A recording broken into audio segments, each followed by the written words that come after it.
Welcome to Playing with Fire, the podcast for people who are ready to custom build their love.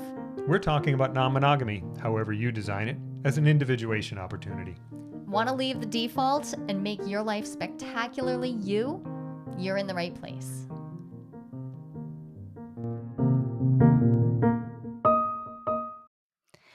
I have a question for us Love posed questions.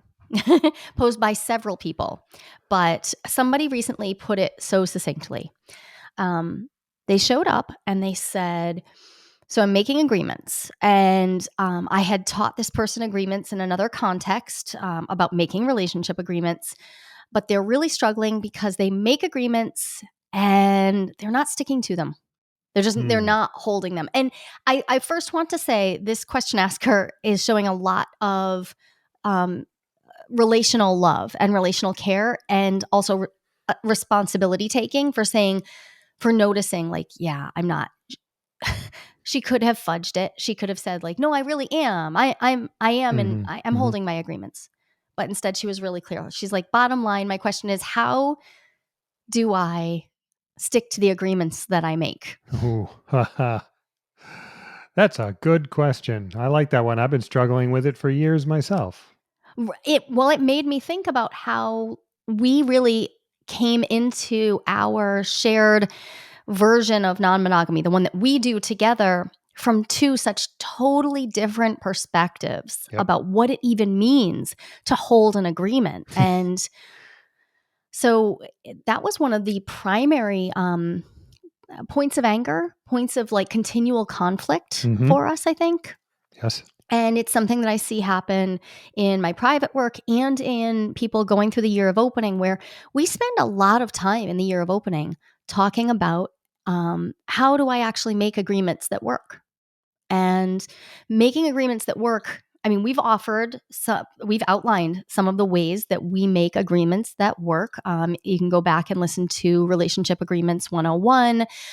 There's another couple of episodes on them.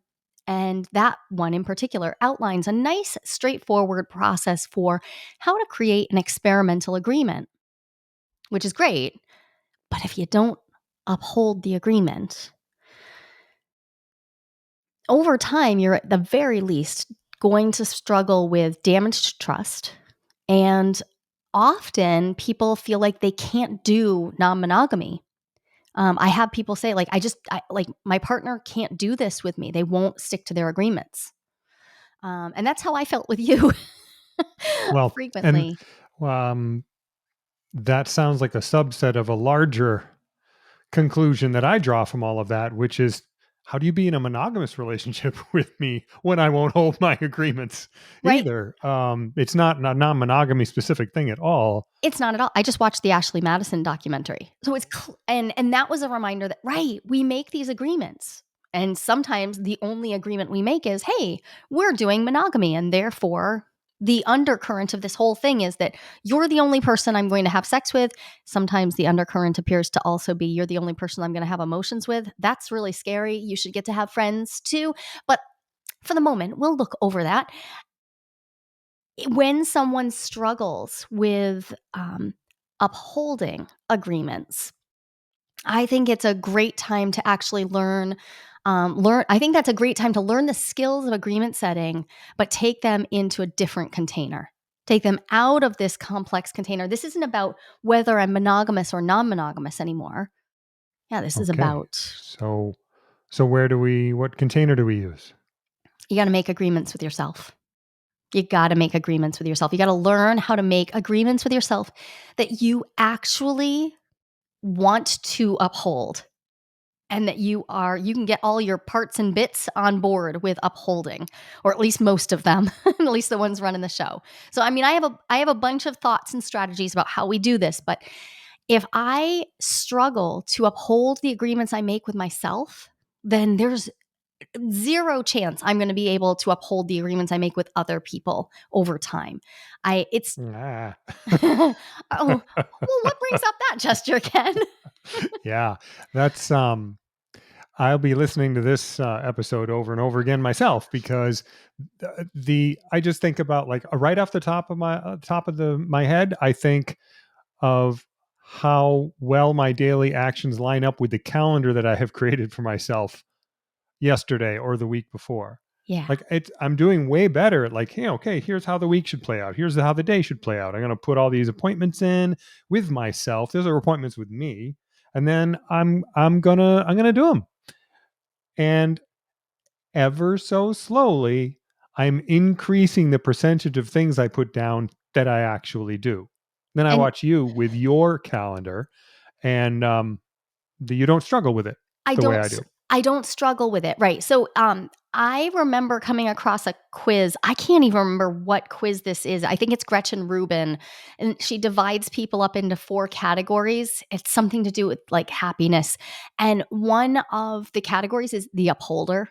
I am an upholder. I am a person who tends to, and it's so funny to me to be a person who's non-monogamous, who homeschooled her children, to who home birthed her children, who eschewed all kinds of rules, so many rules, and I'm an upholder. But my source of accountability has always been to me.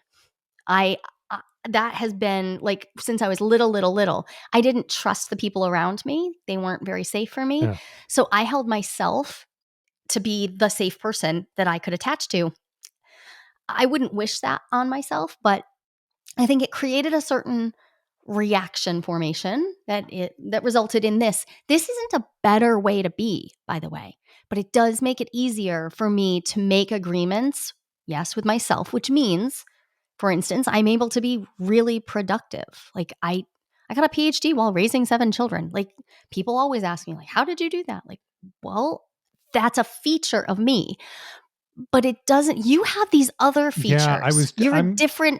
You're situated differently. I don't usually do this, and I probably should, but I'm going to claim some of the things that I get out of this Yeah, what do you get approach, out of which is I get a higher flexibility, a higher emotional resilience because I don't get knocked off balance as much when things don't go according to plan. yeah. So there are benefits to it, and You're also in the I don't, moment, and I'm in the moment, which we'll come back around to that one in a minute.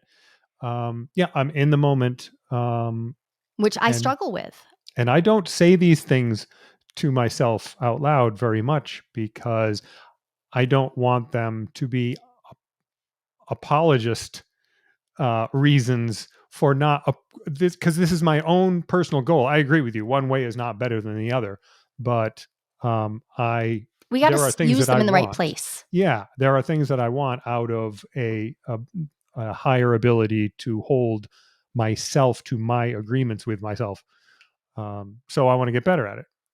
So let's talk about the difference between having something be sort of come naturally. And I don't mean naturally like I was born this way. I mean actually naturally like I naturalized myself to this. I Yeah. developed a particular way of moving that holds me, I hold myself in high accountability. I see myself as responsible for the whole, uh, everything, hyper responsibility, which comes at an enormous cost to my mental health, comes at an enormous cost to also my having fun, to being present in the moment, and to being flexible, which, yeah, raising 7 children, that was a huge downside. I mean, you taught all of the kids to drive for a reason. And it's not because you're a better driver, though you are an excellent parallel Oh, parker. You're so thanks. good. Oh, well, I'm known far and wide. So good. Very sexy. Love that about you. But you took that role on in part because you're so flexible with like, oh, a kid's available, grab them, take them out to drive, grab them, make the, like make the time to do it. And you're so flexible in your approach to, oh yeah, they didn't do that perfectly and they, they fudged that or whatever. And you could flow with that in a way that I can do it. And it's hard. It's a heavy lift for me. So I think it's super important to notice the difference between the way that we each like acclimatized, is that the right word? Acclimatize, I think. Acclimatized to Yeah. the settings that we found ourselves, and then those are strengths. So together in our parenting, we've found ways to lean into those strengths.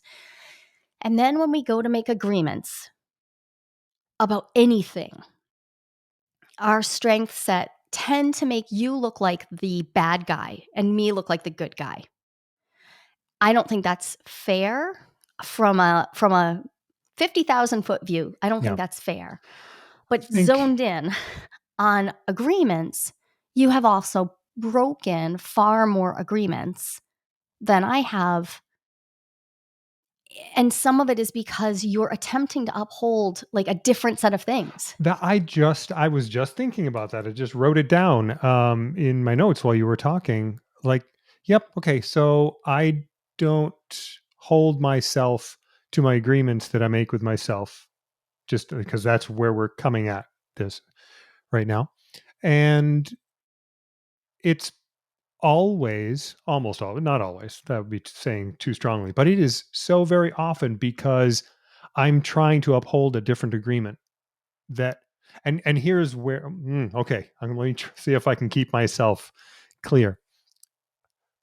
For example, if I make an agreement with myself to be present in the moment, and I also make a plan, and the moment comes to execute the plan, and the moment doesn't call for the plan, It no longer it feels it no appropriate. longer feels like the moment will be served by uh, adhering to the plan. So Yeah.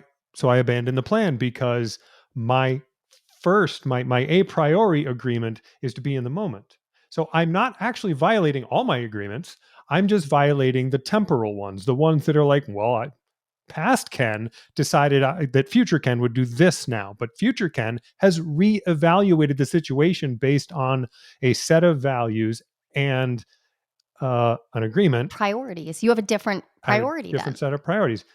Um, and that, I mean, that sounds actually pretty great, right? Up until like, I probably haven't like articulated those agreements or those values, but leaving that aside, it's not that I'm not upholding my agreements; it's that I'm holding a different set, Right. So prioritizing. let's talk about priority here because that's an important piece of this puzzle. When people are making agreements around non-monogamy, let's talk about agreements around sexual behavior, agreements around emotional behavior, agreements around where we spend money to go dating, stuff like that. Stuff that I see tends to get people all in a tizzy when we don't hold those agreements, uphold them.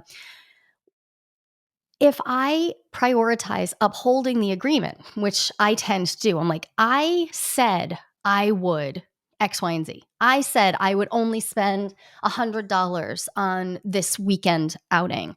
And $100 leaves me feeling really like uncomfortable about what I get to do for this date weekend. It doesn't feel good for me. But I said that. I feel clarity of my priority. My priority feels like, oh, my priority is to the agreement unless I can renegotiate with my agreement partner. And I can totally imagine a time when you could be in that same position and feel like, wait, but that doesn't make sense. And actually, you know what? I have that actually this whole other source of money that doesn't, this won't impact our household. It will be fine. It's this money over here. And yeah, that doesn't have anything to do with you. So I'm going to just not keep that agreement because in the moment, my judgment is that this isn't going to negatively impact my agreement partner. So I should get to make whatever decision I want. And here's the thing that can work just fine for some people. Often, those some people are people who have a long habit of being able to stay in general alignment. Like they get each other's vibe, they get each other's end goal. Like they understand how to stick with the soul of the agreement or the relational philosophy. But often that comes from a whole lot of fuck ups. Yeah, Like in right. the way they got there. And that's actually where I would say we are now. I don't need to have as many micro agreements with you because at this point, we've had so many times when you have not been able or willing, I would say willing, you might say able, I don't know, to uphold your agreement. And I got frustrated or angry. I felt that you had violated an agreement. We had the clash over that. The conflict happened. And you were able to show me that you understood the impact. You were able to walk through repair processes around that. But the real game changer came when you started learning to say, I don't think I know what I want. So I don't think I can make an agreement right now. Yeah. I Yep. don't think I know what I want. Because that we've talked before about overpromising and under-delivering in agreements. And I think that's another way to put what we're talking about right here. Yeah. Yeah. Sometimes you imagine that future Ken will uphold this agreement. And he's not going to. You have gotten better at estimating what future Ken is going to be willing to do with me. But I heard you talk about how much you struggle with this in another area, and that's where I would have everyone practice. It's in holding your agreements with yourself, Yeah. being in integrity with yourself, and only consenting to agreements that you actually want to make. And That that's is so important. I mean, which was why it was an important game changer for me to say, I don't know what I want, right. which means I can't. And since I will change uh, my adherence to an agreement based, since I know that I'm capable of changing my behavior around an agreement in a moment if things look different. If I don't want something enough to hold on to it In the face of against whatever discomfort. else is happening, which could include discomfort or someone else's discomfort, and then yeah, I better not make that agreement with Yeah. you then. And So, there's a conversation we could have too about.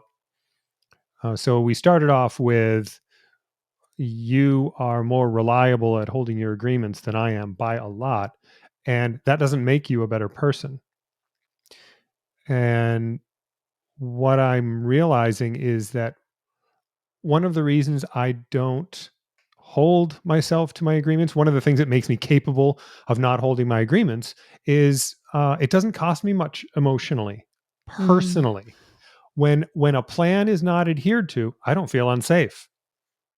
yeah. When You a have a plan different experience of that, which is why you hold yourself to agreements so very strongly. Yeah, I mean, I feel unsafe if I accidentally burn something in the oven.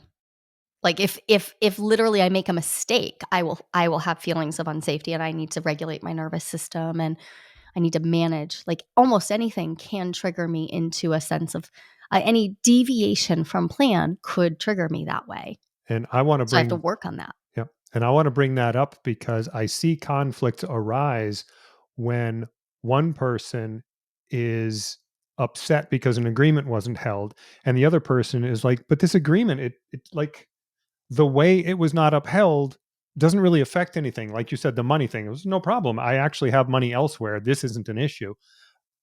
But it is important to understand the points of view of everyone. Mm. And sometimes it's not the details about this It's not agreement, about it's the the fact end. of the agreement. And when it's not Yeah. held, one person can feel nothing at all, another can feel their world fall apart. It doesn't matter what the details are. And that's really important to hold on to when, well, it's what I learned. It's like, oh, wait a minute. This isn't actually just about me. And you had to I mean, so you were in your 40s, late 40s, early 50s before we were really working through this, and I remember thinking, "I don't understand. How do you not know that this would make me feel so unsafe, that this would feel really icky, and heck, we're just making agreements, so, like, how do you not know?" But your previous relational partners didn't need this. It Yep. wasn't a core need. They, in fact, agreed. You had a lot of very flexible people in your life, And people I who will prioritized flexibility, agility, changeability, and the ability to specifically do whatever you wanted based just on how you feel Yeah. And I will versus making go an agreement. a step further than that is that there were aspects of my previous relationships wherein holding to an agreement was an attack. So Yeah. I actually got back pressure to holding agreements, including with myself. It's like, hey, I said I'm going to do this thing that doesn't affect anybody else, but I said I was going to do it. And I would get pushback to say, but I don't want you to do that now. I want to do this other Wow. thing. I So, I think that's really impressive to think about all the ways that our relationships shape our needs. So there's our like I was taught you brought up my safety, my attachment need for safety, security and consistency can impact how we make our relational agreements and how I uphold mine. But so can another attachment need, which is for autonomy, agency, flexibility. One of those is not better than the other. But I it sure feels like it from whichever perspective you're in. I this is a pretty cool conversation because you have um you have an attachment need uh to this stability of held agreements as a result of your history, and I don't consider it an attachment need, but I have a neurological response to holding agreements where there's a threat in there. I feel a danger of holding an agreement that holding the agreement could cause a problem. Yeah. I don't think I was fully conscious of that until right now. It's It good to know. makes that makes a lot of sense to me now when I think about especially our early days and the days before we had a romantic And the relationship "What and we the had a fuck are you doing?" conversations that came up so often, well, and I think about them and I was like, I was trying to find safety. Huh. yeah. So I'm thinking back to our friendship when Mm. we were raising our children in very close proximity. We were in each other's lives all the time as friends, and you looked in many ways, your behavior seemed to me erratic. But from that perspective of, oh, you're seeking safety through being flexible to Mhm. your partner's needs and to be able to move and to be able to prioritize autonomy at all times. That's a just a completely different perspective than I was taking. And then when we came together and tried to form a family, no wonder Yeah. I was like throwing a Yeah. spanner in the works. And Yep. that it just doesn't make sense. And I was trying to yeah, there's so much I could dig into here. It's pretty cool. So I'd like to now move into a real action step. Great. Like let's talk action because the move that I find most people skip. I teach agreement making in a very specific order. And I usually say that the first thing I teach is minimum viable agreements. And again, you can go back to the episode titled Relationship Agreements 101, break that down. They're great. They're experimental agreements that help you understand what you need, what you don't want, all of that. But there's actually a pre step. And I don't talk about that because this is something we spend a bunch of time talking about in the year of opening. And it's really the self awareness work and moving into a sense of awareness about how do you do holding yourself to things? Because if you struggle to hold yourself to agreements that you make with yourself, then of course there's going to be trouble when you now have to hold yourself to agreements that you make with someone else. Now you've got two people who have investment. Now add more partners and that number multiplies. So when I get down to the simple steps that happen before that is we need to practice making agreements with ourselves. All right. And we also need to practice being in self-consent. We Oh, talk about this in the 5 pillars of successful open relating. You don't have to, in order to be in an open relationship or to explore one. I mean, and I'm not inventing anything magical here, but I always say the first pillar is engaged, enthusiastic, informed consent. I stand by that. But here's the thing, you don't have to consent to everything. But you do need to be able to consent to the exploration. You do need to know what exactly you're consenting to. And if you're positioning yourself as like, nope, I am not in consent. I'm doing this because someone else is forcing me to. I'm being coerced. I'm being manipulated, or I am just disowning my power, the idea that I have any choice. And how this often looks is I don't have any choice because my partner has come out as polyamorous. So my only choice is to figure out how to be polyamorous, which of course isn't true because we live in a culture where you can divorce. But divorce is expensive. So sometimes people are at an actual, they have a problem. Sometimes there are abuse tactics happening, actual coercion. But sometimes we just forget that we actually have a choice.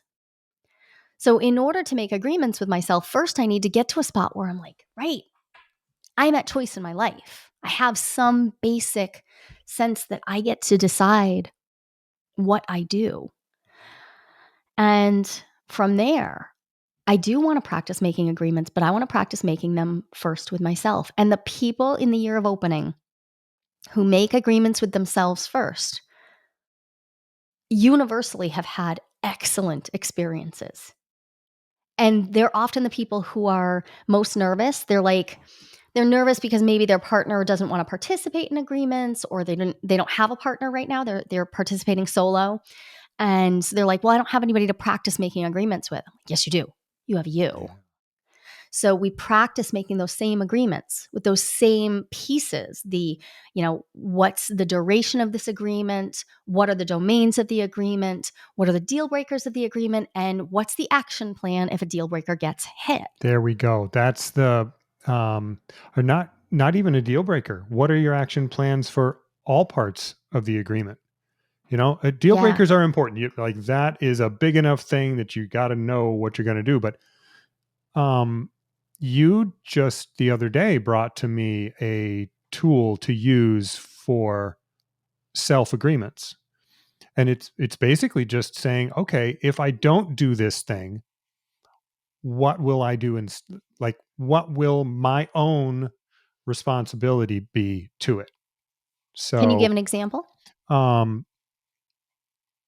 so I have a goal of um, basically rehabbing my knee, getting my leg strength back up. Yeah. And 57-year-old doing front flips. I'm not surprised that you have. apparently it's it's I might not have kept my strength up to do that. Although I did do it, but You I paid landed it. for it. It's fine. So Okay. So you now want to rehab your knee. now I want to rehab my knee, and that doesn't take much. I'm just planning to like do some squats and some lifting. It doesn't take long, but it does take persistence and commitment. And so I have yet to make an agreement with myself of exactly what I'm going to do.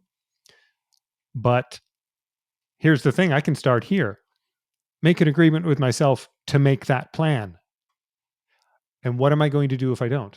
Because Yeah. if I don't have a an outcome, either positive or negative, like if I do it, yay, I'll feel good. If I don't do it and I just ignore it, which is how I have generally done it, nothing happens. I have no motivation, no Yeah. impetus to You keep need it. to get buy-in from I yourself. need to get buy-in from Yeah. myself, and I need future Ken to understand that if he doesn't do this thing, there will be repercussions. Yeah. And repercussions don't have to be punitive. Nope. They can be educative. Hmm. One of the things that I recently did for an injury based thing like yours is I made myself pay for a PT to walk me through things that I knew I could do on my own. So I had to spend money on a PT because I'm like, well, if I spend the money, I guess I'll go and then I'll do the damn exercises. Um, so I mean, that's a really simple agreement, but it And it this was is a necessary condition. I needed yeah, to give myself an outside edge, and this is a response plan, like you one of said. the reasons to, as you said, start practicing agreements with yourself is because now it's going to take practice. I'm going to make this agreement to exercise according to a certain plan, and if I don't hold to that plan, I need there to be repercussions. And then I'm going to do that. And I can tell you right now, I'm going to hit those repercussions Right. because I don't have the practice and the strategies in place to help me meet those agreements. So I would rather do that practice with me on my own because I consent to it. This was my idea, doing it with myself, and nobody else has to be um, smacked around by me not doing something I committed to, which is kind of a consent issue. We And agreed together on an agreement, and I don't hold up my end. I've way of You looking at that is disrupted my I've experience. and violated, consent a little bit. Right. So My this is own words. complicated though, because Oh, yeah. I hear you describing that and I'm like, yeah, awesome. That would have been great if you could have done that 15 years ago. Right. Mhm. But 15 years ago, you didn't understand that you were struggling with integrity. Yep. You were struggling with accountability. You were Yeah. struggling with responsibility. And you've done tons of work since then. And I find you to be vastly improved in the agreements that you make with me.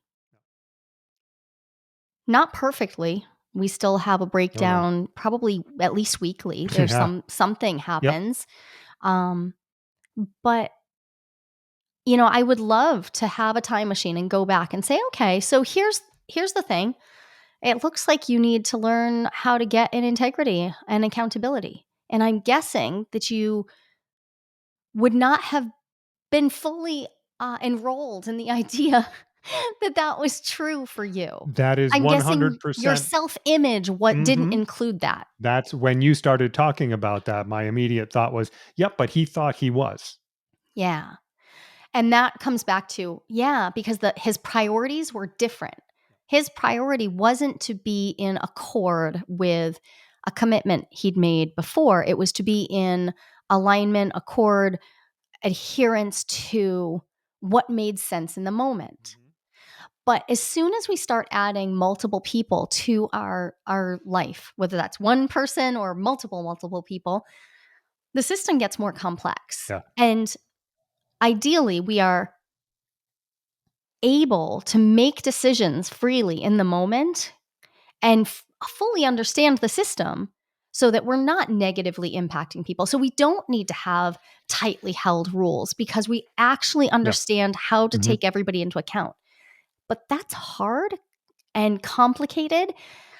And if we're going to make agreements, we have to understand that the other person's going to count on us to uphold them and that there will be some consequence. And that consequence might be a loss of trust. It might be a sense of having been betrayed, or it might be relatively mild and it might be more like, oh, that again.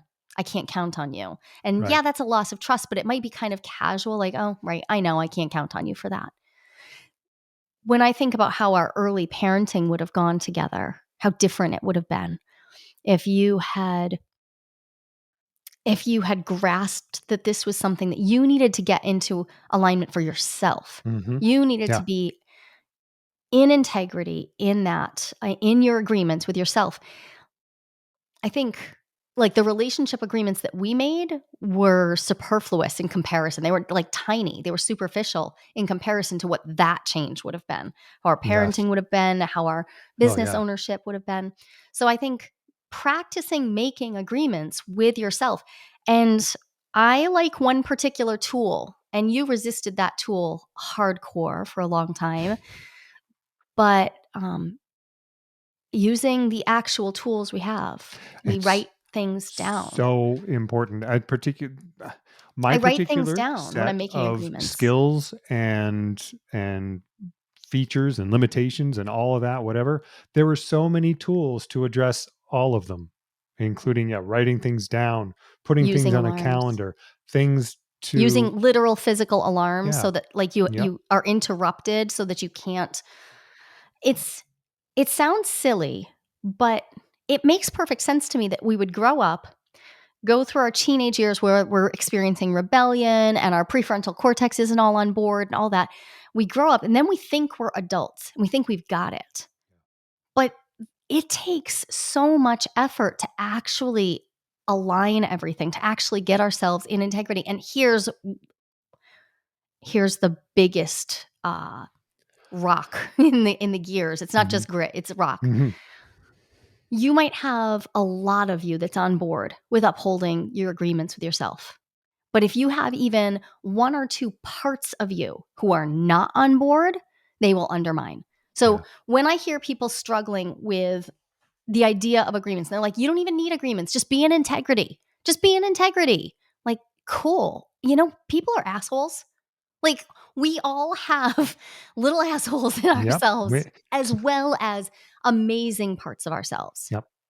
And those I mean, parts I think we can safely say that everybody has an asshole. I mean, at least at one point, Yeah, right? they I had suppose you one can have at it one. removed. I I just I feel like we forget sometimes the role the unconscious plays in undermining our agreements with ourself. I can say, I am going to, I'm going to go for a walk for my mental health every day. I'm going to go out. I'm going to go for a walk. Why don't I? Who in me Mhm. is like, fuck you? No, you're not. Yeah. No, you're not. Because some part of me is not sticking to this. I like so here I've said I'm an upholder, but have I been going on my stupid walk for my stupid mental health every day? No, I have not. And when I think about like, so who in me isn't upholding that? Well, now I'm not, now I can support myself with tools. I can set an alarm. I can put the date on my calendar. I can write a physical agreement with myself. All of those things will help. And then I can also turn to that part that's like, no, we're not. And I right off the top of my head, I think about my inner counsel, all the parts of me. Um, and in me, there is a part that is diabolically opposed to doing things that make me feel joy. Mhm. I don't like that part of me. We're at odds, you could say, but there they are. They're an inner tyrant. They're a bully. And they are mean. They are mean to other people sometimes, but they are real mean to me.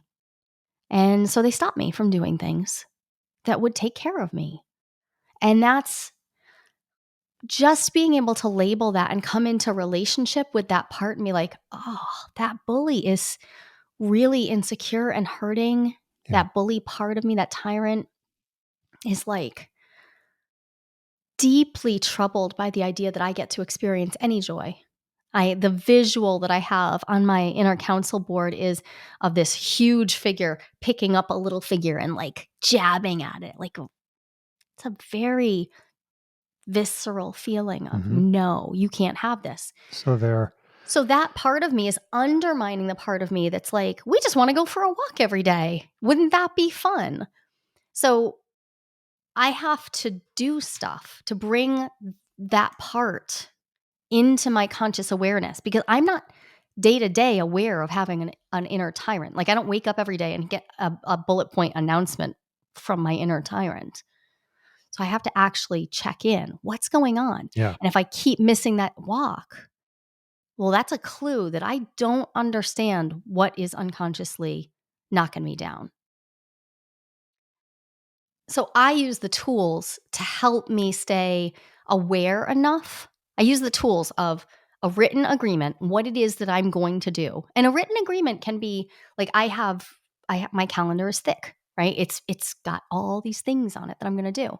That's an agreement with me in my world. I'm not allowed to remove things from my calendar just because I don't feel like doing them. That's not a thing. I can move them, but I can't just remove them. And I can set alarms. I can ask for accountability partners. There are tools, but I also have to be with that part of me Yeah. Right. that So, doesn't want to make an agreement and in about order to this. be with it, you have to acknowledge that it exists. You have to acknowledge that there are unconscious factors at work. And so that idea of just being in integrity is skipping that. Is and I well, that's what I was doing when you first got to me. Yep. And the source of so much strife was I'll just be in integrity. I don't need to have specific labels. I don't need to use tools because I will just in the moment know what the right thing to do is. And that was just not true. And of course it wasn't. That's not how I operate. I'm constantly adapting to the world around me. And it turns out I'm a little bit more adaptable than I would like to be. And you're beautifully adaptable in so many ways. these things that are strengths in one place are Yep. often weaknesses in Yeah. another, right? So contextually using your strengths, like that inner tyrant in me, real good when I want to do 100 pull-ups. Right. Real helpful, Yep. right? Like I won't stop. I will go until the skin rips off my hands, right? That part of me can drive me to accomplish things. It's the part that could get a PhD while raising 7 children. And But I then need to know where to access the strength of these parts right. Yep. and where not to. And any aspect of me can go into the unconscious at any moment. Any of our parts can slip out of, if you just imagine like if I've got my whole inner council, I know who's running the show and I know what parts of me there are and I've got labels and names for them. Any one of them can just duck behind the curtain. Like, no, there's no one here. Don't know, like pay no attention to the dude behind the curtain at any point. And I become unconscious and all of a sudden I cannot remember. You just had a moment like this. We were having an argument just Yeah. last Oh weekend my. and you like Forgot the forgot. basics of human empathy. You forgot. You Just literally forgot that you could simply sit with a feeling. That was so funny. I oh said, man. "Well, what else Yeah. could you do when you Uh, have a feeling?" And you're like, "I I'm have no I idea. got nothing. I'm No a idea." It was complete blank. so genuine and adorable. It was like asking a Was- 3-year-old. Yep. So what do we do when we have a big feeling Which and we're not sure what to do? And you just look had blank nothing. And and holy and which is why sweet and innocent. it it was so obvious to me that the part that was up was the toddler part. It's like, oh, right, of course. He has no idea what to do. Like, I don't know, you flail, you whack things, I don't know, you make noise. Yeah. And it What? was like 3 minutes later, you were like, That's not no, here, I know all the wait a things minute. to do. Hang on. I know all of the So, and what has taken me a while to get a hold of, and I think I have most of the time, is that I have all these different parts. We all do. I'm not a bad person because I have parts whose strategies aren't good in all situations. right. I mean, I would not call on Spock to go do stand up. Oh, that would be really boring stand up. That would not work.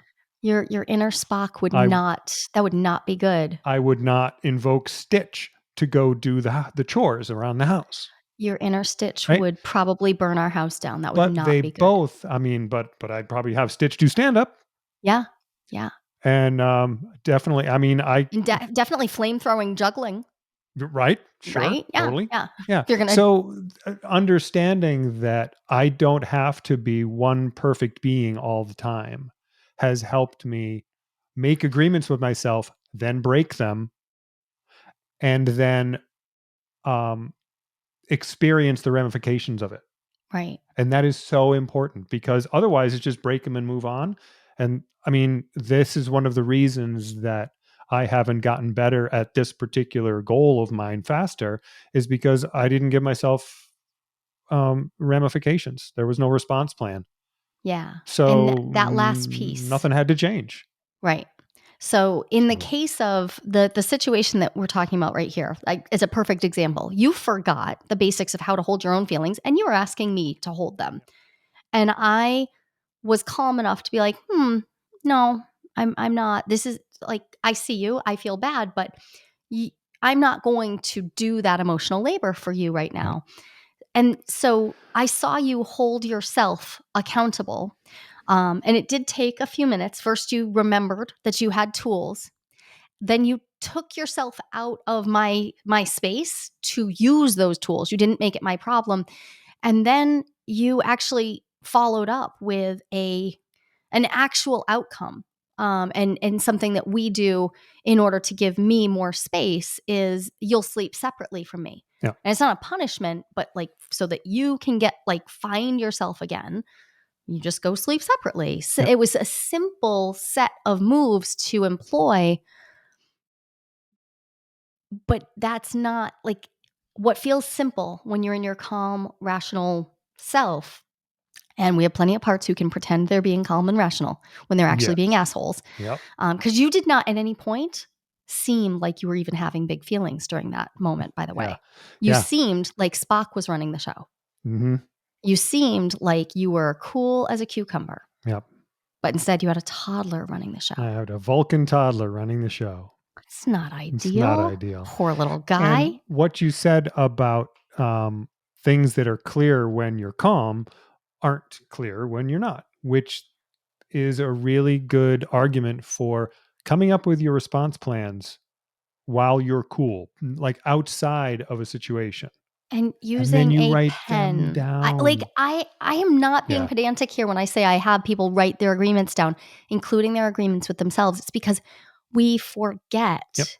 We forget when we have emotions or we're finding ourselves in a situation where our priorities all of a sudden feel different. Yeah, I actually need it written Yeah. down. And I have opened up my book, like, okay, I'm going to reread my agreement. Uh-oh. Forgot that was there. Oh. Yeah. Oh, that's a whole thing. Whoopsie. And anybody who's ever trained for a race has experienced this before, where you're like, yeah, I have to write down exactly what my race plan is, like what my plan is for training, because plans are elaborate and like, and once we're tired, all of a sudden we don't necessarily want to do exactly what was in our plan when we were calm and regulated. There's there's so much benefit to being able to hold ourselves accountable by using the tools. And the number of times I've seen somebody struggle because they felt like they were too mature, too grown up to need to use an alarm, a calendar, or a piece of paper or a Google Doc to write down their agreements. Those three tools. That's it. And where none of us are. And even if you think you are, what I would ask is, okay, the most immature part of you, the part of you that comes out when everything's going wrong or when your feelings are hurt or when you feel abandoned or when you have to go home for the holidays. What does that part need for scaffolding? How can you Yeah. make this agreement with yourself upholdable? And Help so, yourself out. yeah, Yeah. so coming all the way back around now, the point of this is if you're struggling with holding agreements with yourself, then practice holding agreements with yourself. You can still have agreements with other people, but give yourself the practice. And when we're making agreements, and we've said this in multiple episodes, the agreements we write down are not to be weaponized and held over each other. They are to hold ourselves accountable, which is why we need to have an action plan for, okay, what happens if I don't hold this? Because without an action plan, we usually default, at least in America, we tend to default to punitive, Yeah. right? And And I don't, the punitive repercussions are not ideal. Educative repercussions are more ideal. They just result in better relationships with ourselves and others. So having ideas for what I can do to help me re-educate myself to do this differently the next time. And sometimes that just means, oh, I'm going to need to take time to regulate. I need to build more time in for my nervous system hygiene. I need to make sure I'm keeping up my practices that keep my cup full, or I need to ask for help. I need to ask for more help. Yeah, thanks for bringing that one up, because I personally can't speak for anybody else, but I personally just forget to ask for help. Yeah. So I have parts of me that like are constantly putting up little screens so that I don't see the help that's all around me. It's a little embarrassing, but uh, it is true. So best to know it's true and do the things I need to actually be able to make use of the tool, like write it down in pen in the place where I go to look at what to do when things go wrong. And the notes section of your phone is a great place Yeah. to store agreements as long as you know that that's where you Yep. store them. Okay. This episode was started off as a question quickie and Oopsie. quickly became a full blown episode that I would put right next to the relationships 101. I think this is integrity 101. And if you're feeling bad, if anybody ever tries to make you feel bad because you struggle with integrity, I would encourage you to remember that you have child parts, you have wounded parts, and you have inner asshole parts that, yeah, they're not perfect. Neither are mine, neither are yours. And pouring love all over those parts, not permissiveness, not like, Yep. oh, it's okay, you don't have to do that, but Yeah. love, actual love as a verb, really pouring love over those parts. When I love my tyrant and I see how terrified that part is, Right. it is much easier to go back to the drawing board and ask for the scaffolding, ask for the assistance, ask for the help, whatever it is, ask for support, and build practices that help me get into integrity over time and get into a practice where integrity is the norm for me. And if that's not the norm for you right now, you're not alone. I mean, this is That's this for is sure. this is the norm. I see it Yep. all I the mean, time. I am working uh I'm working a lot on increasing my integrity because I would not be able to uh really claim that I am a person of high integrity. I would like to. It's a goal, but I'm not. And if everything's relative, I would say in comparison to the you I knew when you were 25, 35, 45, yep, there is improvement. There's marked Mhm. improvement over the decades, Which and that's great news. it's great news. It's And a I learnable hope you're skill. better at 65 than you are at 57. Me too. Me too. So, thank you so much. This was really Thank you. helpful to me. I hope that people who are listening remember that learning how to perform skills like this is it's not entry level work. For some reason, a lot of times people think like, "Oh, I should already be good Should at have this learned it because in this is just what it kindergarten. is, or this is what Yeah. it is to just be a good person." Ah. It's actually skill development. It really is skill development, and some of us are naturally better at it or naturally better at applying it in certain areas. We can all get better at it. We can Well, all get better at it all the time. here's So, to that. here's to that. We talk to you all the time. It is absolutely imperative to me that we get to hear from you as well. Yes, please. So, we'd love to invite you to join us. Join Ken and I. We're holding monthly Ask Me Anythings.